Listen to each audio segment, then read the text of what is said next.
They go right for the pizza station. That's what we're supposed to say. It's definitely Mardi Gras. The drink. All the. Oh, As much as they wanted. They were so happy. That's cool. Skippy is DJ. So it's a tough. So now they're holding He does our cards. document by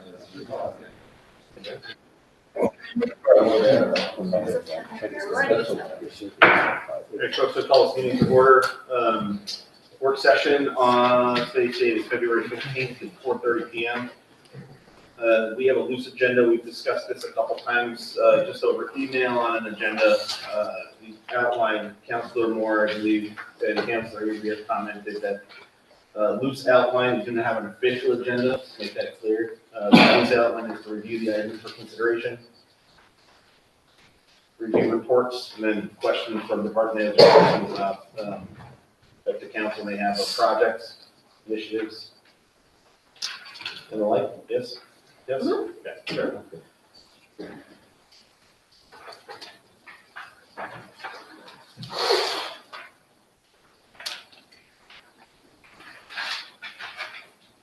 I don't know if anybody has any questions up front. I will note that 739 has been withdrawn. There was a question about 740 as to why we needed two assistant chief wastewater treatment plant operators. We don't. The first candidate that was approved declined the position, and an internal candidate has shown interest and stepped up.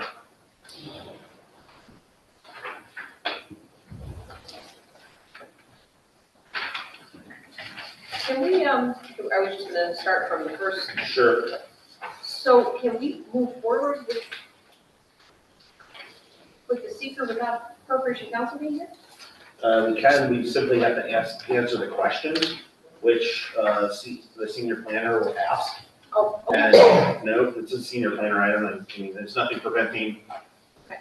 anybody from asking the questions. It's just a matter of getting the questions answered. Okay. Yep. One of the questions I had about that.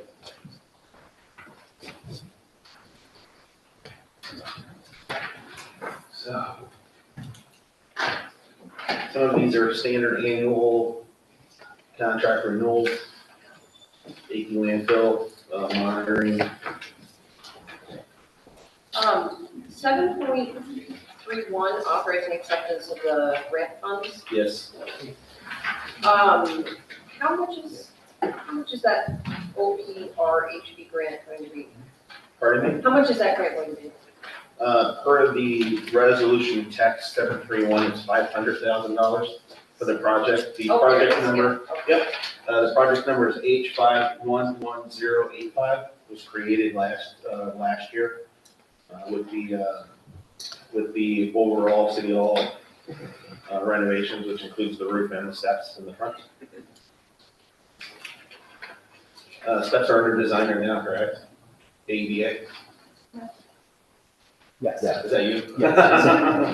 It's not why I'm here, but yeah. Okay, because I saw your shirt, but yeah, I Yeah. don't know if I've seen you before. So.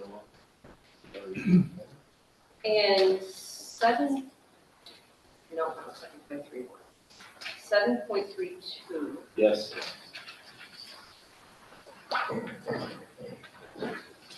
That is a grant acceptance for feasibility study for Sailors Beach. Folks who, well, for the general, everybody, Sailors Beach is the beach just right across from Alport Brony. There's a bridge over, a bridge that you can drive over. That's Sailors Beach. Sailors Point Park is the park further down the trail that you have to walk over. So this is a feasibility study for Sailors Beach and Sailors Beach rehabilitation. So if you go down there, you'll notice that the seawall is crumbling into the lake, and then also the pier, the concrete pier that I used to fish off of as a child, jump off of, is crumbling as well. So there's an opportunity to take a look at feasibility in terms of repair and rehabilitation of that beach. This is a study that will determine what is feasible there. So that's paid for with these grant funds? Correct. $40,000? Correct. It's completely, totally paid for. Yeah, so when we do feasibility studies like this, it will meet or exceed that amount. Or sorry, it will meet but not exceed that amount. Okay.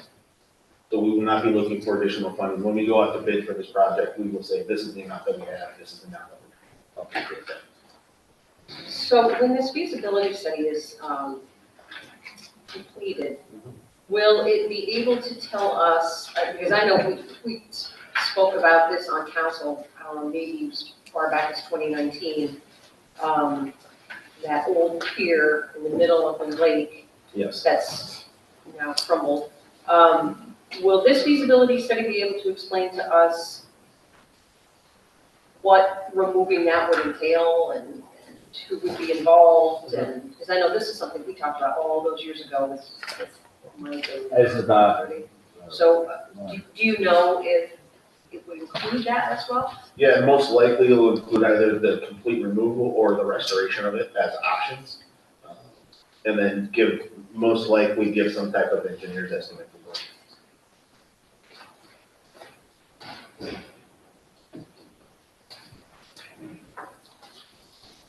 So, will they provide us with provide us with a report, I'm assuming? Yeah, I mean, like after the feasibility study, that is provided to council.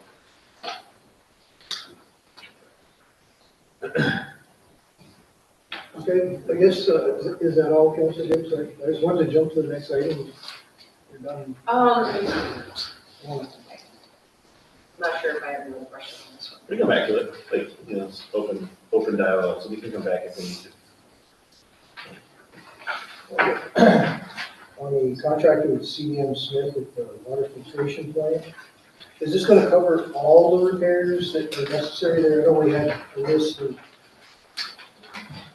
Thanks for coming up to work for everybody. Well, he's wearing a tie, he's got to show it up too, so, My wife approved it. So we had a structural evaluation done of the facility. And his contract is to implement those recommendations.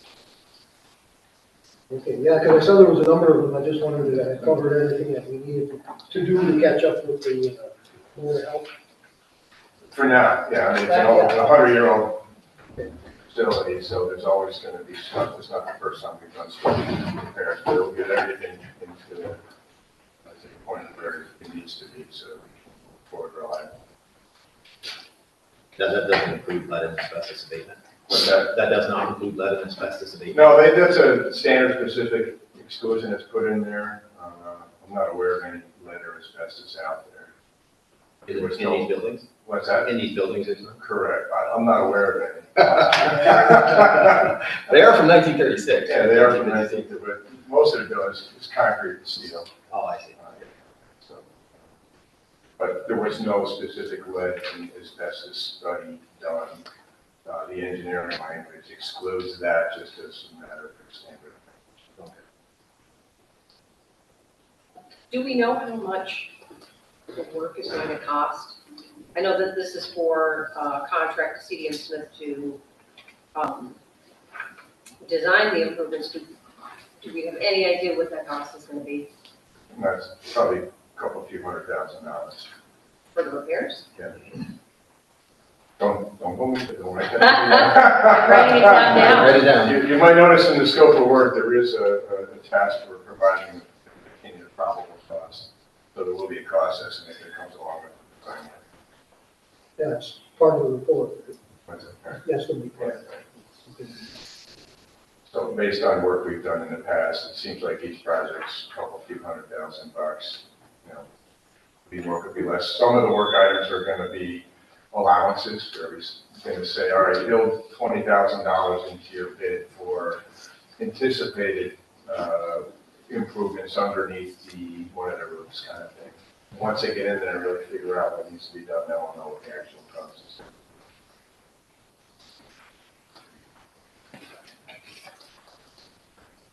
Would I be skipping anything if I go to Department of Judas? Pardon me? This right here. Is this Department of Judas, is this the same firm that does the grant writing firms? Yes. And they also do geological? And they're an engineer design firm, right, and then also part of professional services. So they do have a grant writing arm of that division that works closely with CDO on a number of the projects that we have to do, as well as through the CFA process. That's primarily what they do. In fact, I just had a conversation with Councilor Avery regarding grant writing as a whole. Yeah, that's what I was after, I was just trying to. What part? They handle grant writing separately from this other function? Correct. Okay. Correct. And we've been contact with PNL to do that grant writing. And then oftentimes like the parks renewal project. So we have their engineering design consultants, the landscape design consultants that have worked on this project. Okay. And then in part of what they do is they also look for grant opportunities to fund that work. Yeah. And that's pretty consistent with any engineering design firm that we work with, is anything that they're designing, they're also looking for opportunity for funding of that work. Have we always contracted with Barton and Judas to do this achy landfill post-closure monitoring? Yes. Yeah, We have? Yeah. I thought for some reason we did that in-house in the past. No? No, this must be their fourth time. Third or fourth time I've been here bringing in this contract. Yeah, we're probably going on 15 years. Yeah. So just, for those of you who might not know, there's an old landfill out on the Akey Road. It stopped operating in 1977 when the county landfill opened. And then in the mid-1990s, the state made the city come back in and reclose the landfill, basically bringing a bunch of fill to bring the grades up and then put an impermeable membrane on top of that. So what we're doing now is called post-closure monitoring. We monitor gas that might be coming out, not gasoline, but methane kind of stuff. We also monitor the groundwater out there to determine whether or not the groundwater contamination is improving, whether it's migrating off-site. If it's migrating off-site, is it trending down over time? Kind of. So that's what this post-closure monitoring is. The rule of thumb is you're probably looking at 30 years worth of post-closure monitoring for a site like this. Do they test drill on occasion just to see how the landfill is performing? Out on the closed landfill? Yeah, no. We don't want to permeate any of that. I mean, only because we did that over at the beach when we did the geotechnical services, just to see how that old landfill was performing. There is another site out in Altona called the Altona Sludge Lagoons. It's where the city used to take its wastewater residuals. That was closed in the mid-1980s. We do post-closure monitoring out there also. Who does that? We actually do that in-house. It's not as intense as this is. It's just some surface water sampling. And, Where is this? out in Altona, Record Road. It's out in a very rural area of Altona. There's actually, the city owns 40 or 50 acres of property, and there were big pits that were constructed. The city used to take its wastewater treatment plant sludge in trailers out there, dump it in the pit, and go back and reload and repeat the process. So that's the way those are the things are done back in the day. And then when the compost plant was built in the mid-80s, those lagoons were closed, started composting, but we still have the post-closure monitoring responsibility. See, well, got you there, John. A totally different question. How much acreage do we own out where the reservoirs are? I know one time it was over 1,000 acres. That's about 1,400. Just curious, but that wasn't pertaining to it. Yeah. I know we had a lot of.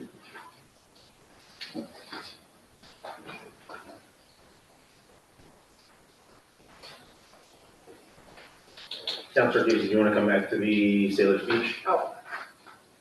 I don't know. Okay. Like, look, this is again, this is a feasibility study for the future use of that property.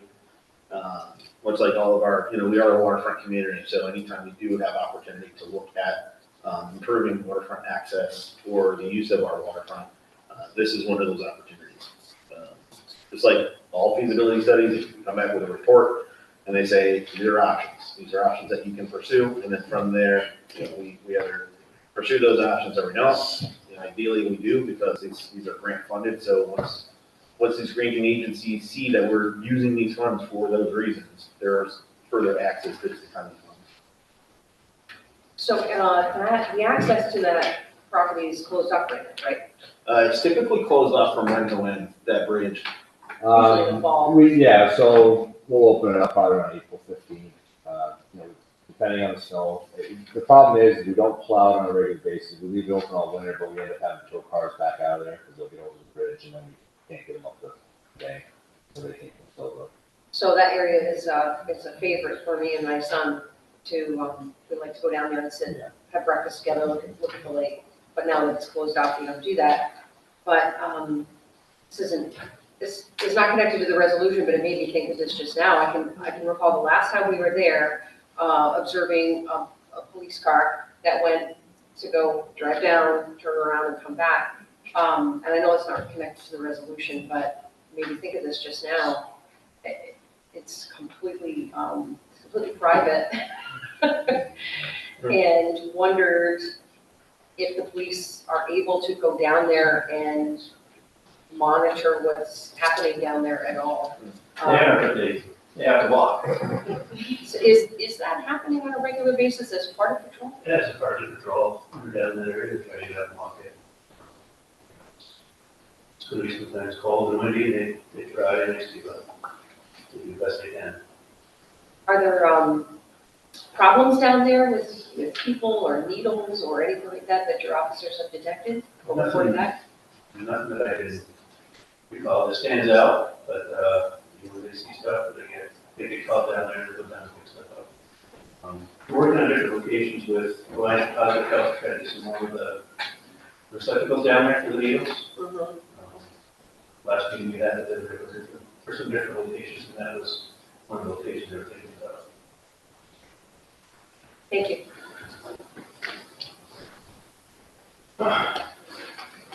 I'd like to backtrack just a minute, so I make sure I understand. No, this is all dialogue, right? I know we had somebody we identified for assistant wastewater plant operator.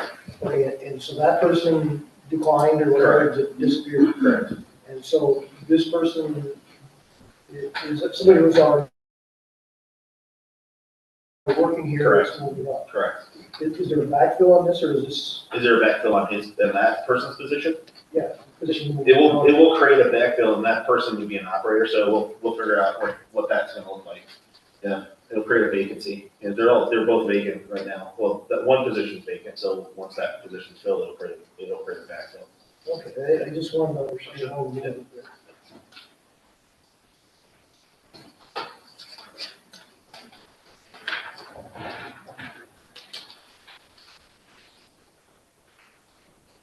So, 7360 easement agreement, Yes.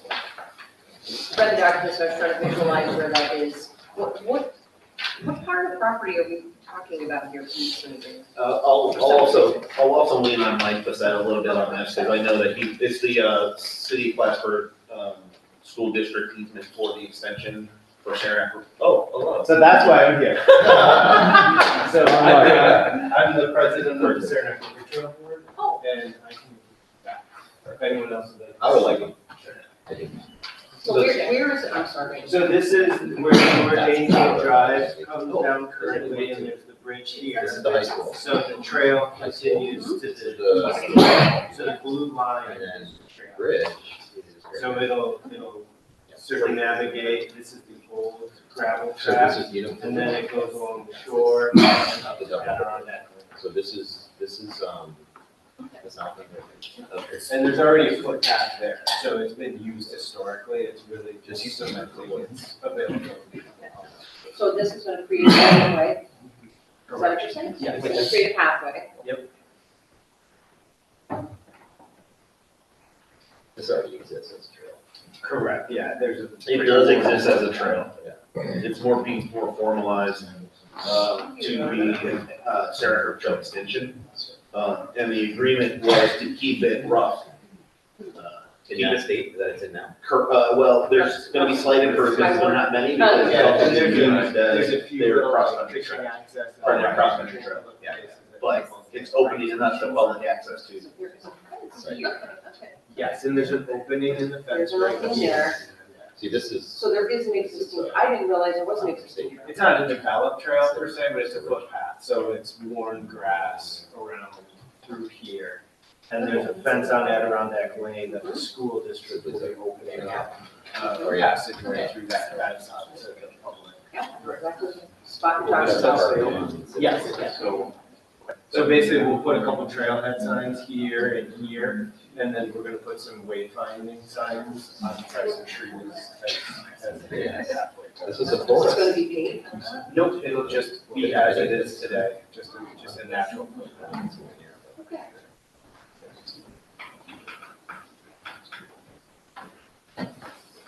Anybody else want to see this? So how far does our school property go? I know I've been down close to the drain. Where it's practice with them. Yeah, it's George Angel Drive that drives down to the bottom of that hill where the footbridge is. Yeah. Yep, and then that track that your pen is on is unused. It used to be an old football field with a track that, You think they use it in practice? gravel track. They do. They use it for football practice. When I go to go, I think go over here.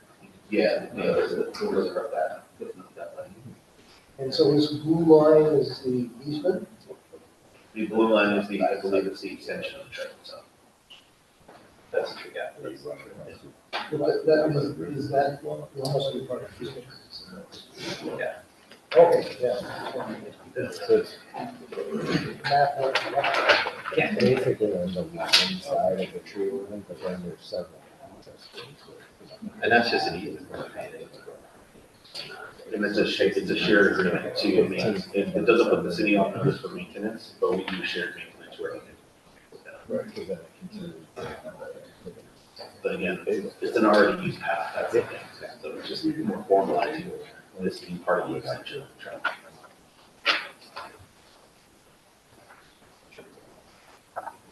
Did you just say it doesn't put the city on? No, it's a shared, so it's a shared agreement that we will both maintain where needed. It doesn't put the city as the sole responsible party to maintain that property. And it's, as I was saying, it's currently used as it is right now.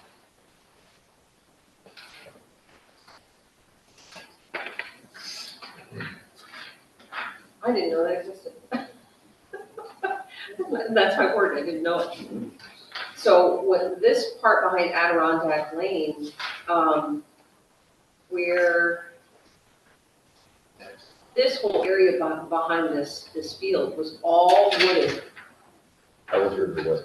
It was all wooded, and I used to go through there all the time, and then it was cut down, and for years it was just empty, and I didn't know what was going on there. And I It has to be ice one that was cut down.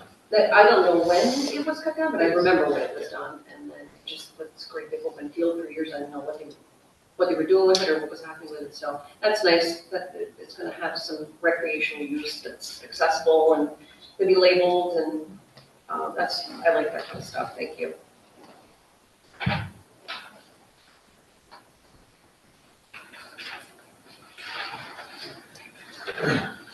So the, phase 3, of the Saranac River Trail. Yes. Is that, I was reading through that, it was a 168-page Yes. tome.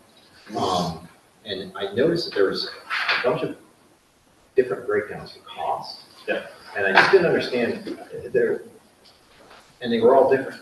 And I just wanted to have an understanding of what the actual cost is, and then what the city's actually paying for that bottom line.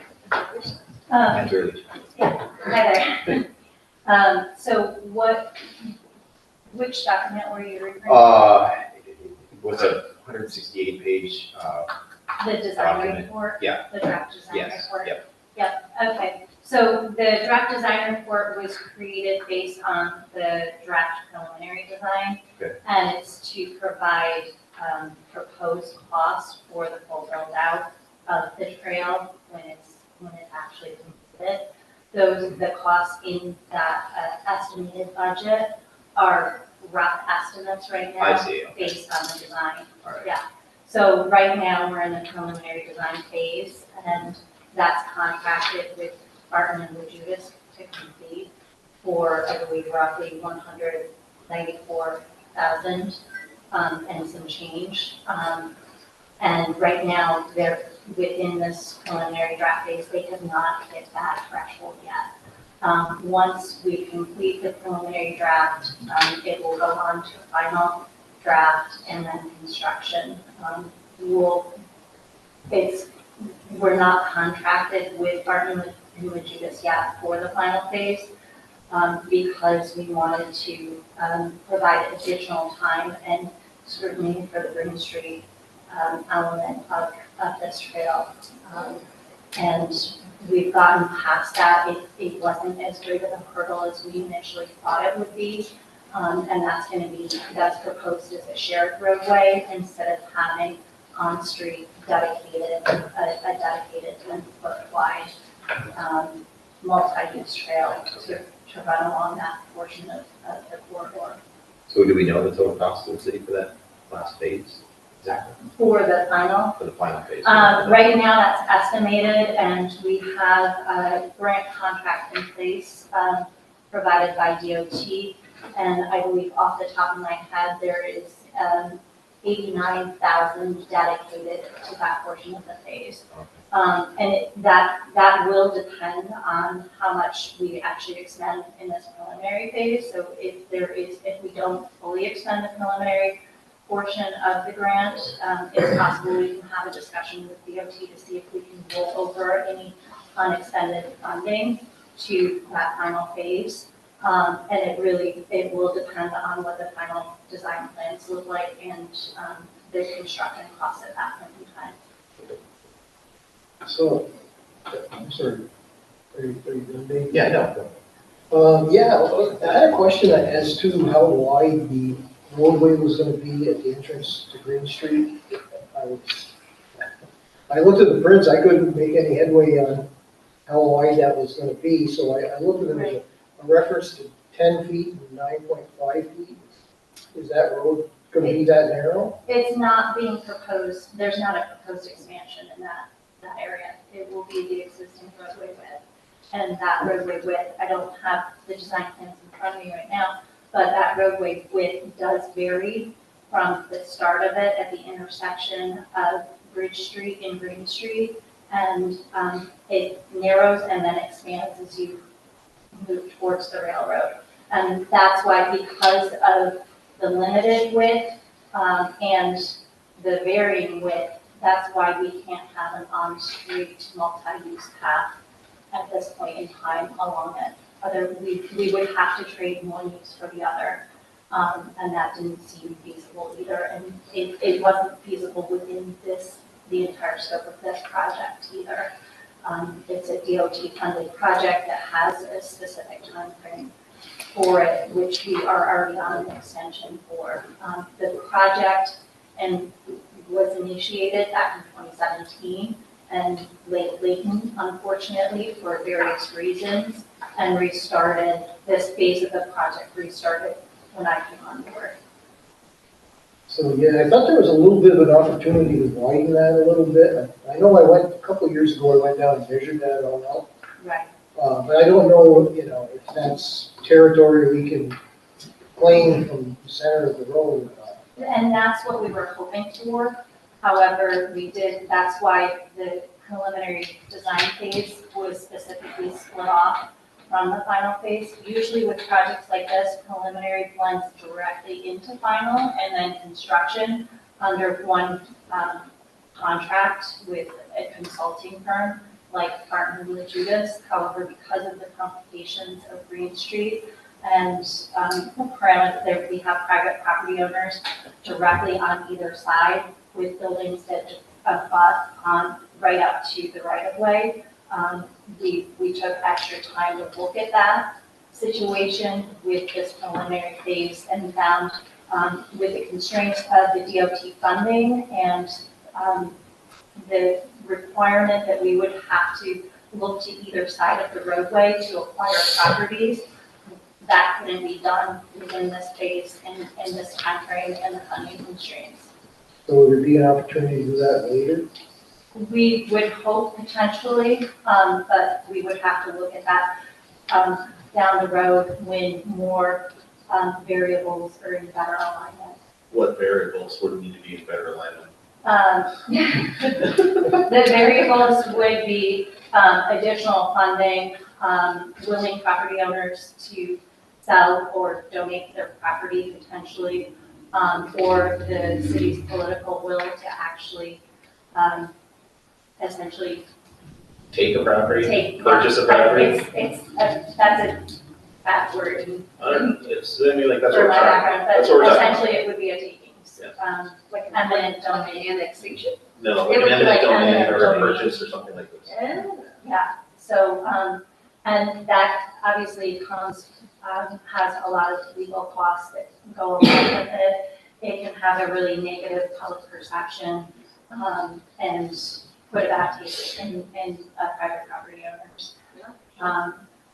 Now, but if there is a greater public benefit that can be gained, which we do think would occur in this situation, especially if we were able to move forward with a better realignment of Route Street and to Green Street and that entire intersection to improve safety and traffic flows, that would generate a greater public benefit. And if we have more activity located on that harbor side front, such as a new hotel, a bolstering farmers market and other activities, and a lot of trail user traffic and visitors to the site, it definitely would carry some weight towards increasing the public benefit over the private loss of taking a property on either side of that road.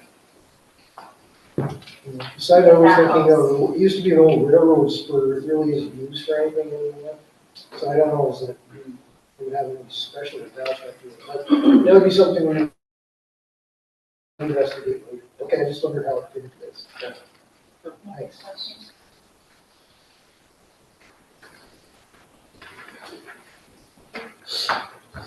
Thank you, Alicia.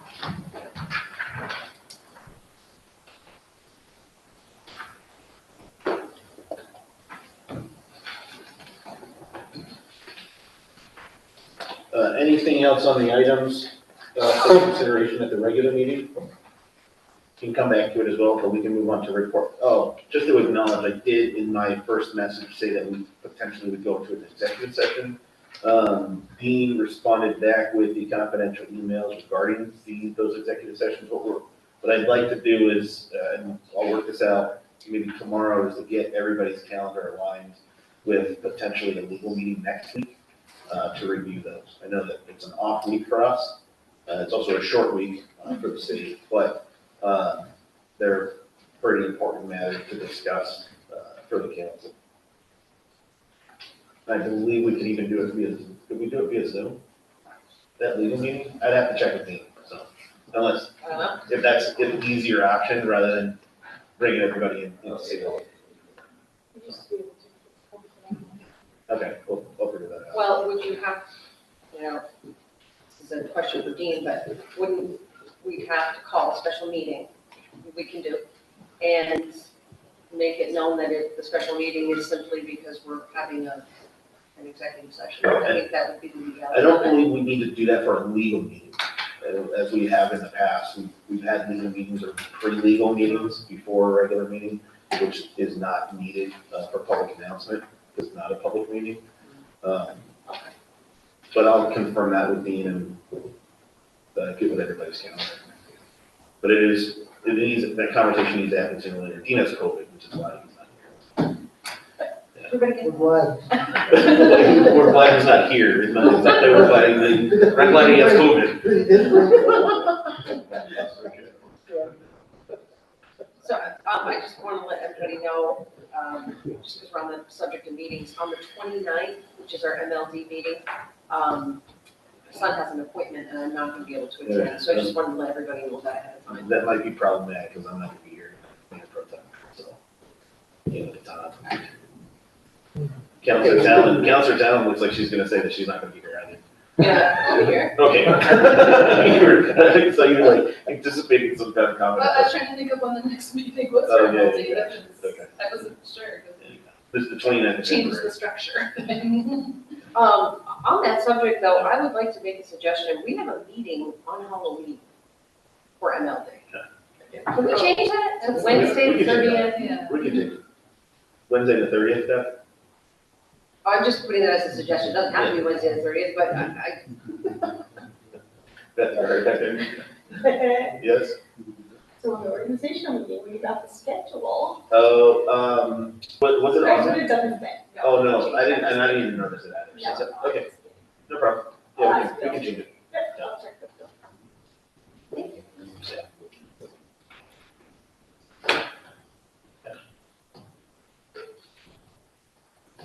Departmental reports? Yes, moving on. yeah. Everybody received in their packet, the various departmental reports, from the city departments. I would typically leave the liaison reports to the regular meeting, so if you don't mind, I'll leave those to report at the regular meeting, the liaison reports. Okay? But if you want to, have questions about the departmental reports? Yes, I have Yes. some questions for, police department, fire department, and the building inspector's office, so I don't know who would like to, police department, and Chief Mitchell, thank you.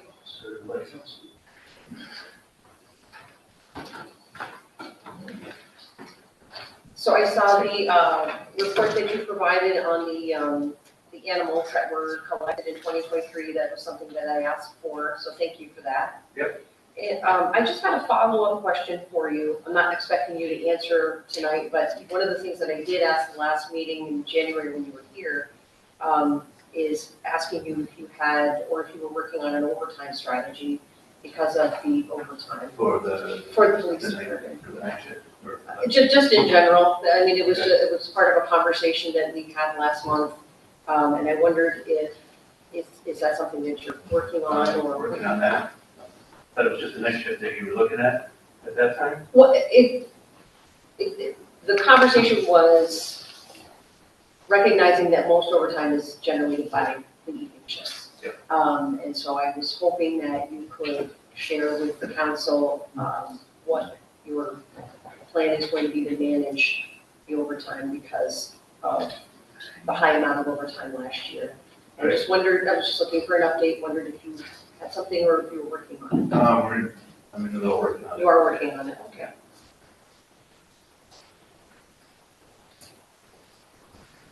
Chief Mitchell and I have met. We did meet based on your question last time, Counselor, and part of that is quantifying exactly where the overtime is being generated.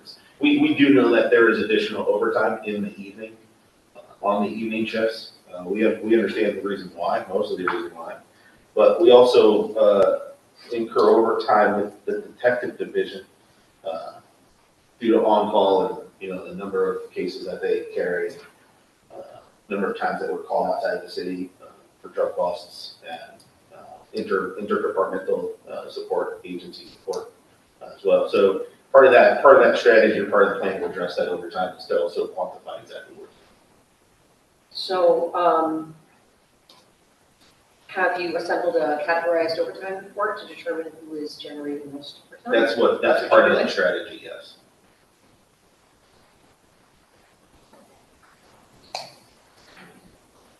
Yeah, I guess to piggyback on Councilor Gibbs' questions, I know, I'm gonna guess on the time, about a year and a half ago, I know we were forcing a lot of overtime, and I know the morale in the department got kind of low because so many guys are being forced. Not from a monetary standpoint, but I hope we don't get to a point where we're overstressing the department with too much forced overtime or whatever. I know that was. We're certainly concerned about that, just some of the shifting, try to help some of that, maybe some of it. Trying not to order people in as much, and if they are in, some shorter hours to cover what the busy times would be, especially at night, like 10 o'clock to 3 or 4 in the morning instead of the whole shift. That's one of the things. Yes, I know a lot of people don't realize that we're 12-hour shifts over there, and then if we get beyond that, I know people get, Now working past It's 16 stressed out. there is certainly the goal. things. Does that approach align with with contractual obligations then? Of, instead of calling in somebody to cover a full shift, you're asking them to come in and cover only a short period of time? Does that align? It's in line with the contract, sure, but, and it's also helping out with, during the busy hours, or predominantly busy times. But towards the night shifts, it's usually busier, from 10 to, when the fire let out, 2 o'clock out. So that's when we have them come in to try to cover those busy times.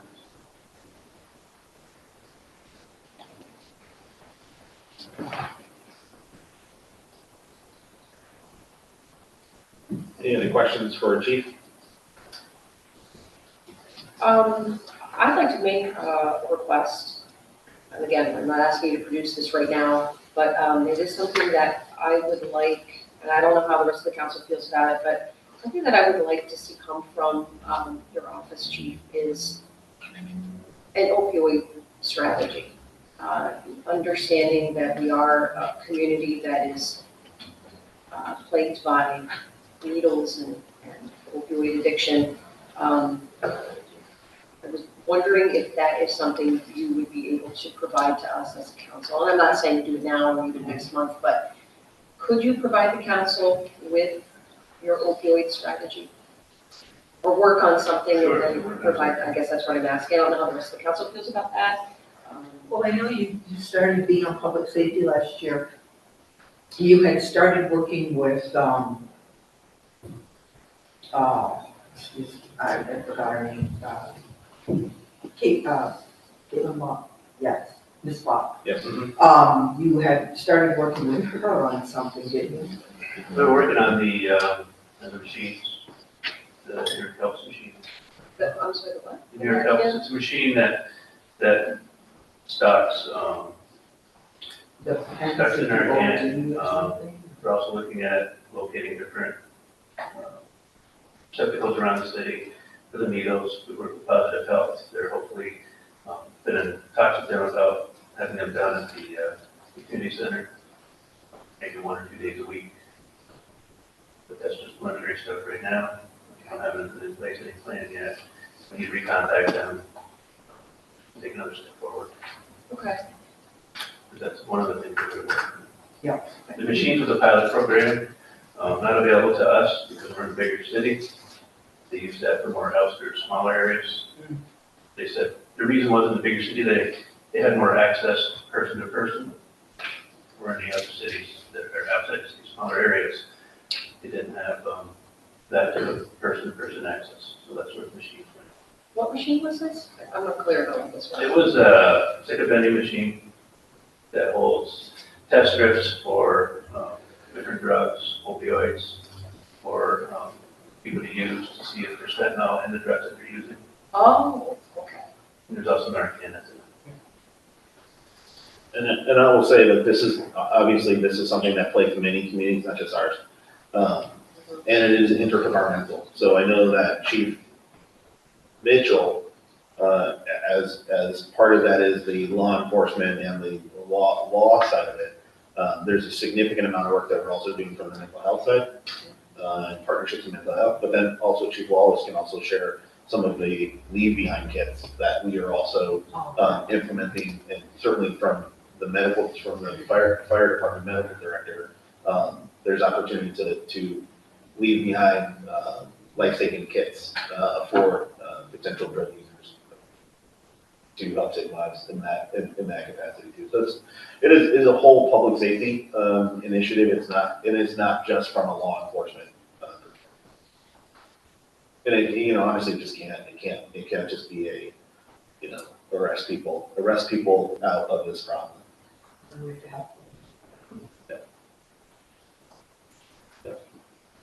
I just wanted to say thank you for the work that you and local law enforcement did to prevent a terrible tragedy from happening.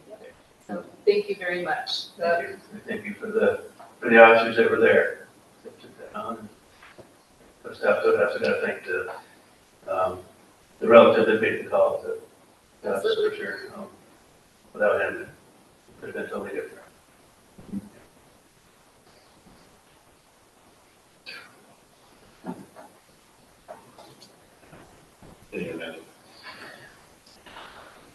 Anything else for, Chief? Thank you. Thank you. Thanks. I have some questions for Chief Wallace. How are you, Chief? I'm doing well, thank you. Good to see you. Thank you. I missed everybody. And it was very neat.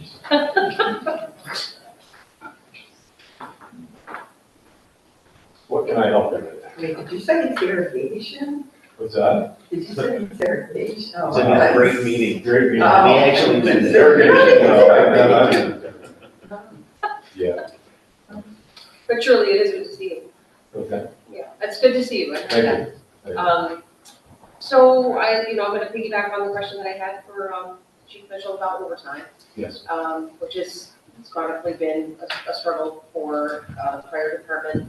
And wondered if, you had any time to work on an overtime plan and how to, mitigate the cost.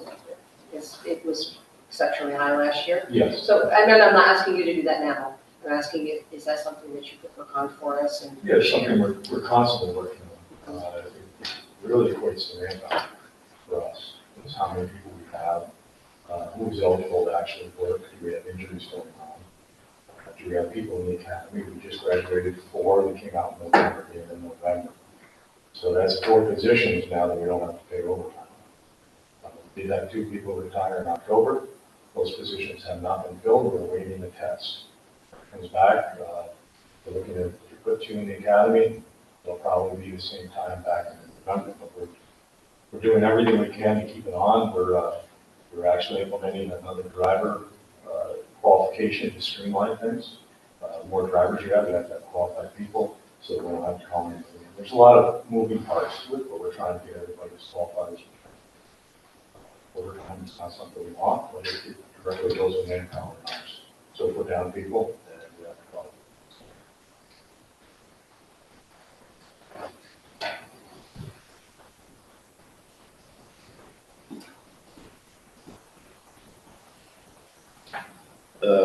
Counselor Manette, nothing at all.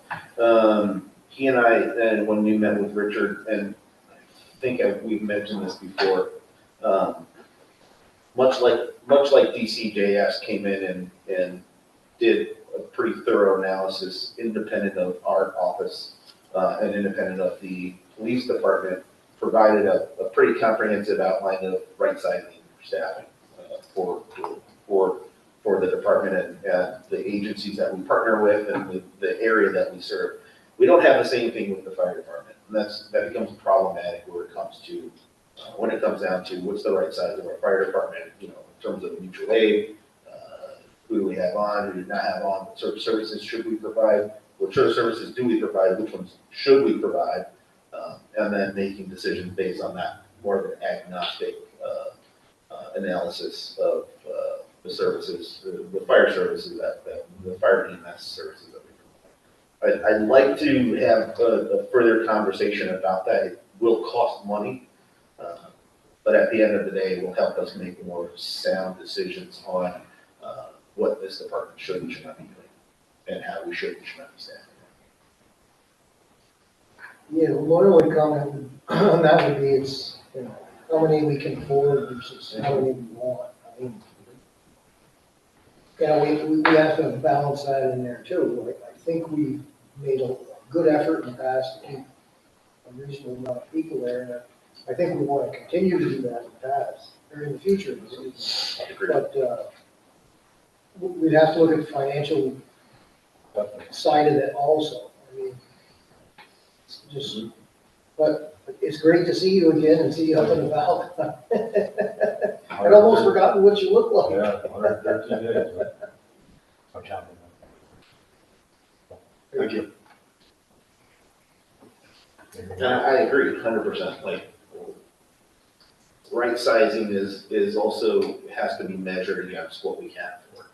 Right, and we also, as you spoke about the police department, we force overtime all the time.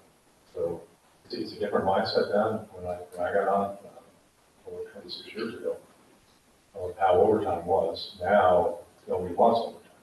So nobody's taking it, and then you have to hold somebody, and they do 12 hours, we do 24, so somebody there for 48 hours straight.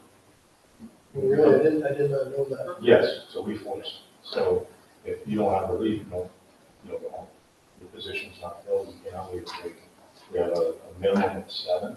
We have on every day, that goes into OSHA, and we just explained that last year, we do out ideally environment. So it's a big thing. We have a lot of moving parts with this and trying to make sure that we're compliant and that we're operating in a safe manner. We have enough people, and part of that is forcing overtime.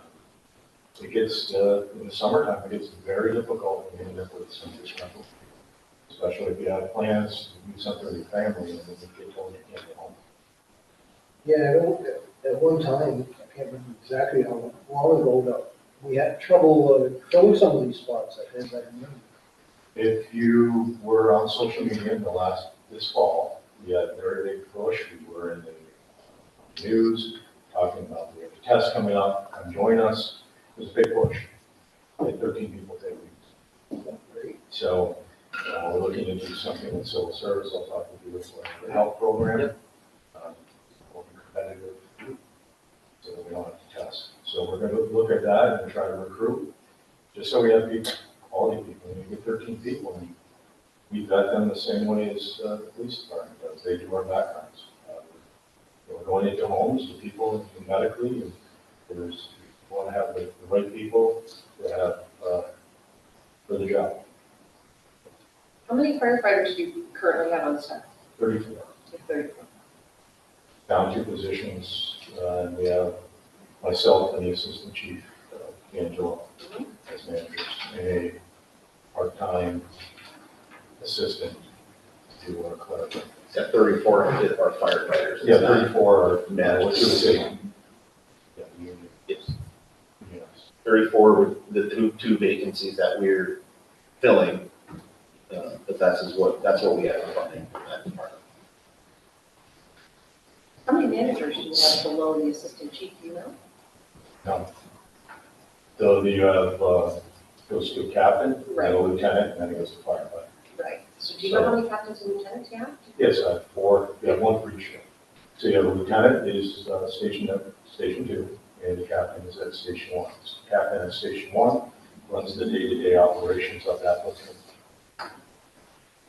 And answers to the assistant chief, myself, they do hands-on training that is coordinated with the assistant chief, because he's not doing the training.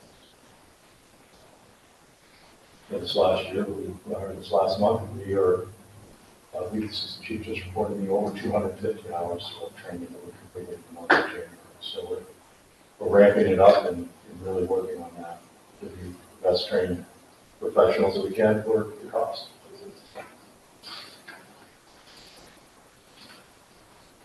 Thank you. We got about 5 minutes until we start our regular meeting. Councilor Gates, you got some more questions for building? I did have some questions for the building inspector. Hi there. Hi, how are you? Good. I mean, first, let me echo Councilor Talon's comments on, thank you to the police department. I was actually at the hospital that morning with my daughter when I heard about this going on. If he wasn't intercepted, it just makes you think, so. Actually, yeah, my husband was, so, yeah. He's an electrician, so he was going for them first, so, yeah. I just wondered if you had any updates for council, and you might not have this right now, and if you don't, if you could provide it, on what's happening with short-term rental registry. Have you started anything with that? Yes, so that and the vacant buildings law are due to start next month. So we're working on the forms, documents, applications, getting courtesy notification out to people, inventory. And so we just, for the staff meeting this morning, I think we established that we know of 20 properties that have done short-term rental in the past or are currently advertising. So obviously we could start with them and make sure they know that the city's got a law about this if they want to keep doing it. One thing that will come to council at the next meeting is a fee chart, which was not approved by council. The fee chart was proposed as part of the budget, part of the budget process. We'll carry that same proposal over into the fee chart, which will then be presented to council next meeting. Next meeting agenda will be up for consideration. In addition, and this goes along the same lines of the memo that has been shared, excuse me, the housing strategy memo, as well as other municipalities like ours. We do have the authority as a city to collect occupancy tax. Tightly encouraged to do so. Does not deter, by all accounts, does not deter short-term rentals. But on the other side of that, it does provide a revenue opportunity for what is a privileged, more of a privileged use of a property.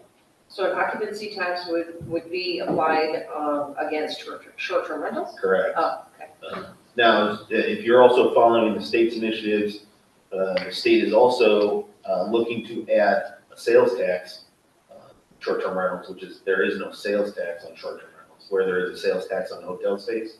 Mhm. There is no sales tax on short-term rentals. So that will also be it's a sales tax that would contribute to the overall sales tax proceeds in the city of Plattsburgh, but it is also a state applied tax. It's not something that we can control. So the owners can pay that and they pass it on. Correct. Much like hotel. No different than a hotel. But again, it's kind of evening the playing field where it comes to hotels versus short-term rental. Yeah. And it's not just as easy for the city to say, we're gonna collect this. It does require an act of state legislature. So there's a resolution requesting the support from the state, from our state partners. That's passed on, and then from there, they present it for approval by the legislature. So is the occupancy tax the same as just like the 8% tax? No, it is a much less than a sales tax number. And also it's recommended that we very clearly earmark it for a particular use. It does not, nor should it, well, the recommendation is that it should not just go into the general fund. It should go towards something. Improvement, sidewalks, parks and green space improvement, something along those lines. So that it's not just lumped into general fund. That's the recommendation that we're hearing throughout the state. Talk to the folks, some of the economic development agencies that have driven this regionally out of Elba and Franklin, Essex counties as well, who they've offered to come in and talk about those things. It is 5:30. I don't know if you have any final questions for Joe. Thank you. No, we'll go on adjournment. We'll go on adjournment here. We need to? No, okay.